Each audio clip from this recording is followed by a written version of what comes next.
நம்ம விவசாயத்துக்கு ரொம்பவே அத்தியாவசியமாக தேவைப்படுற ஒரு விஷயத்தை பற்றி தான் பார்க்க போகிறோம். நீர். அந்த தண்ணியை விவசாயத்துக்கு நம்ம எந்தெந்த முறையிலலாம் நம்ம அடைஞ்சிக்கலாம். ஸோ இதை பற்றி கிளியராக நம்ம ஜஹீர் வந்து எக்ஸ்பிளைன் பண்ணுவார். தண்ணி வந்து ஒரு ரொம்ப முக்கியமான விஷயம் விவசாயத்தில். தண்ணி இல்லை அப்படின்னு சொன்னால் விவசாயமே வந்து ஒரு மிகப்பெரிய கேள்விக்குறி தான். ஏன்னா இப்போ அந்த தண்ணி ஒழுங்காக கிடைக்க மாட்டேங்குது. ஆமாம், நிறைய குறைகள் இருக்குன்றனால தான் நிறைய பேர் விவசாயத்தை விட்டு வெளியே போகிறாங்க. நம்மளே நிறைய பேர் விவசாயத்தை விட்டு வெளியில் போகிறாங்க. நேரடியாக நமக்கே நிறைய பேர் தெரிஞ்சிருக்கு. இப்போ நம்ம இந்த ரியாலிட்டியில் இறங்கினதுக்கப்புறமே நிறையா இங்கே கேள்விப்படுறோம். கிராமத்தில் இங்கே தண்ணி வர மாட்டேங்குது, கரண்ட் வர மாட்டேங்குது. சில இடத்துல சவுடு இருக்குது. கரண்ட்டுக்கு நம்ம அப்ளை பண்ணுறதே வந்து தண்ணிக்காக தான். ஆமாம், கரண்ட் கொடுக்கலாம் எப்படி தண்ணி எடுப்பாங்க, தண்ணி இல்லைன்னா எப்படி விவசாயம் பார்ப்பாங்க. ஸோ இந்த தண்ணி கிடைக்காதனாலேயே இன்றைக்கி நிறைய விவசாயிகள் வந்து விவசாயத்தை விட்டுட்டு வேறு வேலைக்கு போக ஆரம்பிச்சிட்டாங்க. தண்ணி பொறுத்த வரைக்கும் விவசாயிகள்லாம் எப்படி யூஸ் பண்ணிட்டு இருக்கிறாங்க அப்படின்னு சொன்னால், முந்தைய காலத்தில் பின்னாடி லாங் பேக் வந்து எப்படி யூஸ் பண்ணிட்டு இருந்தாங்கன்னா, தண்ணியை மக்கள் வந்து 2 விதமாக யூஸ் பண்ணிட்டு இருந்தாங்க. ஒன்று வந்து மழையை மட்டுமே பேஸ் பண்ணி விவசாயம் பண்ணிட்டு இருந்தாங்க ஒரு பாட்டு. அது வந்து ரெயின் ஃபெட் கல்டிவேஷன். அது மழையை மட்டும் பேஸ் பண்ணி அவங்க வந்து விவசாயம் பண்ணிட்டு போயிடுவாங்க. இது வந்து அந்த சீசனுக்கு ஏற்ற மாதிரி தான் அது விவசாயம். அது மற்ற ஒரு 4 மாதம் இருக்குன்னா 4 மாதம் தான் விவசாயம் பார்ப்போம். அதுக்கப்புறம் பண்ண மாட்டாங்க விவசாயம். ஸோ இந்த விவசாயத்துக்கு வந்து மானாவாரி விவசாயம்ட்டு சொல்லுவாங்க. அதுக்கப்புறமா இன்னும் சில பேருக்கு எப்படி பண்ணுவாங்கன்னு சொன்னால், இந்த ஆற்று பாசனம், இந்த கம்மா, குளம், குட்டை, இந்த மாதிரி இருக்கக்கூடியதுல இருந்து தண்ணி எடுப்பாங்க. ஒன்று வந்து பூமிக்கு மேலே இருக்குது, அதில் இருக்கக்கூடிய தண்ணியை எடுப்பாங்க. இன்னொரு பாட்டு வந்து பூமி கீழே இருக்கக்கூடியது. பூமி கீழே இருக்கக்கூடிய தண்ணி எடுக்கிறதுல வந்து பார்த்தீங்கன்னு சொன்னால், நீங்கள் வந்து ஒன்று வந்து நீங்கள் போர் போடணும், இல்லாட்டி கிணறு வெட்டணும். இது 2 இருக்குது.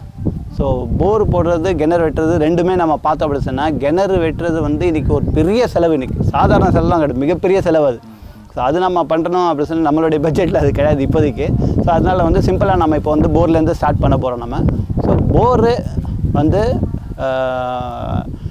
நிறைய பேர் வந்து விரும்ப மாட்டாங்க. ஏன்னா கிணறு தான் வந்து இருக்கிறதுல தி பெஸ்ட்டு சாய்ஸு. ஸோ இப்போ வந்து நம்ம வந்து ஸ்டார்டிங்கில் போர் பண்ணுவோம். செகண்ட் போக போக நம்ம வந்து வளர நம்ம நிறைய விஷயங்கள் நம்ம செய்வோம். ஏன்னா நம்ம வந்து தண்ணி எடுக்கிறது மட்டும் இல்லாமல் தண்ணியை நம்ம கொடுக்கக்கூடியவங்களாகவும் இருக்கோம். வந்து ஸோ நம்ம வந்து தண்ணி வந்து வர தண்ணியை கரெக்டாக நம்ம வந்து சேமித்து வச்சா நம்ம வந்து மறுபடியும் நம்ம வந்து பூமிக்கு வந்து தண்ணி கொடுப்போம். நம்ம மழை நீர் வந்து நம்ம வந்து சேகரிக்கிறது நம்ம வந்து ப்ராப்பராக பிளான் பண்ணோம். அது பிளான் பண்ணிட்டு தான் நம்ம எல்லாமே செய்யணும். நம்ம பேசிக் ஒர்க்கு ஸ்டார்ட் பண்ணும்போது நம்ம வந்து ரெயின் வாட்டர் ஹார்வெஸ்டிங் தான் நம்ம வந்து ஸ்டார்ட் பண்ணுவோம். இந்த விஷயத்துக்காக இந்த போர் போடுற ஒரு ஒர்க்கு நாங்கள் வந்து எடுத்தாச்சு கையில்.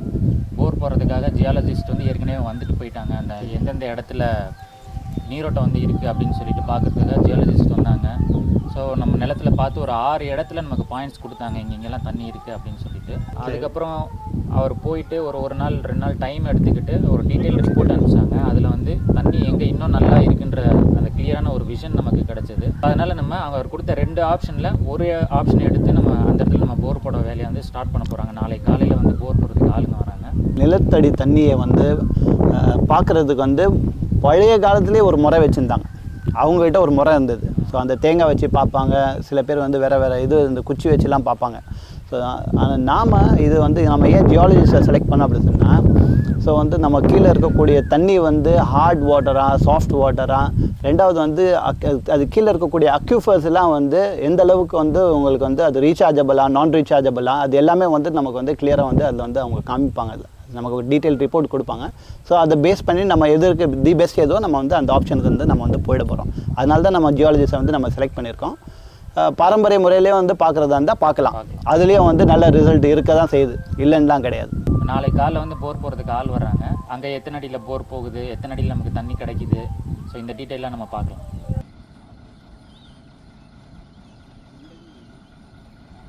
நம்ம சொன்ன மாதிரி நம்ம அந்த 6வது பாயிண்ட் காமிச்சோம் இல்லையா, G6 பாயிண்டில் வந்து போர் போட ஆரம்பிச்சிட்டாங்க. 400 அடி வரைக்கும் சொல்லியிருக்கோம். தண்ணி எத்தனை அடியில் வருதுன்றதை நம்ம பார்ப்போம். எவ்வளோ தொகை சொல்லியிருக்காங்க இவங்க? ஒரு அடி போர் போட்டு ஒரு அடிக்கு நம்ம இங்கே வந்து 70 ரூபா நம்ம பேசியிருக்கோம் ரேட்டு. ஒரு அடிக்கு 70 ரூபா. 300 அடி வரைக்கும் அதே ரேட்டு தான். 300 அடிக்கு மேலே வந்து 75 ரூபா சொல்லியிருக்கிறாங்க.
வந்து 400 அடி போர் போட்டிருக்காங்க.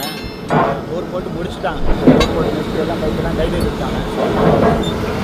அவ்வளோதான், இந்த போர் வேலை வந்து மேக்ஸிமம் முடிஞ்சிச்சு. இப்போ பைப்பு இந்த பிவிசி பைப் வந்து இப்போ இறக்கி விட்டாங்கன்னா வேலை முடியும். இதில் வந்து மொத்தம் 3 பைப்பில் வந்து அவங்க பிவிசி பைப்பில் வந்து ஓட்டை போட்டிருக்காங்க. மிச்சம் 4 பைப்பில் வந்து ஓட்டை போட்டு 3 பைப்பில் தானே போட்டிருக்காங்க ஓட்டை.